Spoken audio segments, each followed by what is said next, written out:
Pemprov Sumatera Selatan menyelesaikan pemberian bantuan kepada 92 perguruan tinggi dan 328 pondok pesantren yang ada di Sumatera Selatan. Pemberian dilaksanakan pada Jumat 7 Agustus 2020 bertempat di Auditorium Bina Praja Pemprov Sumatera Selatan. Sebelumnya bantuan sudah diberikan pada 29 Juli yang lalu. Gubernur Sumatera Selatan Herman Deru mengatakan bahwa bantuan yang diberikan merupakan penuntasan dari bantuan yang diberikan sebelumnya. Pemprov Sumatera Selatan memberikan bantuan UKT atau uang kuliah tunggal kepada mahasiswa kurang mampu yang terdampak COVID-19 dan bantuan kepada pondok pesantren se-Sumatera Selatan untuk persiapan menuju adaptasi kehidupan baru. Dengan total ada 18.082 mahasiswa dari 92 perguruan tinggi di Sumatera Selatan dan 328 pondok pesantren di Sumatera Selatan.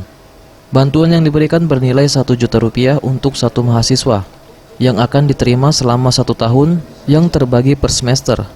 Sementara itu untuk pondok pesantren akan diberikan bantuan senilai Rp15 juta.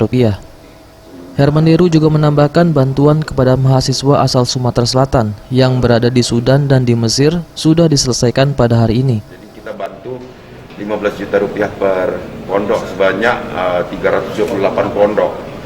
Dan untuk mahasiswa tadi 1 juta per mahasiswa, ya ini untuk 500.000 semester ganjil dan 500.000 semester genap. Dan saya ucapkan terima kasih kepada seluruh perguruan tinggi dan terima kasih juga kepada para ulama, para kiai, pengasuh pondok pesantren yang tetap bersemangat meskipun dalam kondisi pandemi seperti ini, namun santriwan santriwati tetap dapat menimba ilmu dengan cara daring.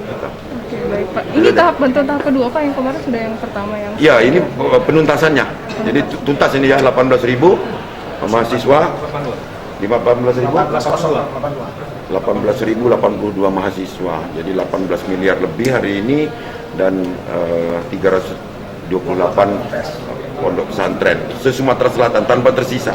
Kita bantu juga per pondoknya. Oke. Ya. Bantuan dari Pemprov Sumsel ini disambut baik salah satunya dari Rektor Universitas Muhammadiyah Palembang, Abid Jazuli, yang berterima kasih dengan adanya bantuan UKT dari Pemprov Sumsel, di mana sebanyak 1.400 mahasiswa UMP mendapatkan bantuan ini. Jadi kita mendata mahasiswa yang sesuai dengan yang ditentukan oleh persyaratan. Terang memang kita sangat terima kasih dan terbantu sekali dengan adanya bantuan dari Gubernur oleh Pemprov. Eza PM, Sriwijaya TV.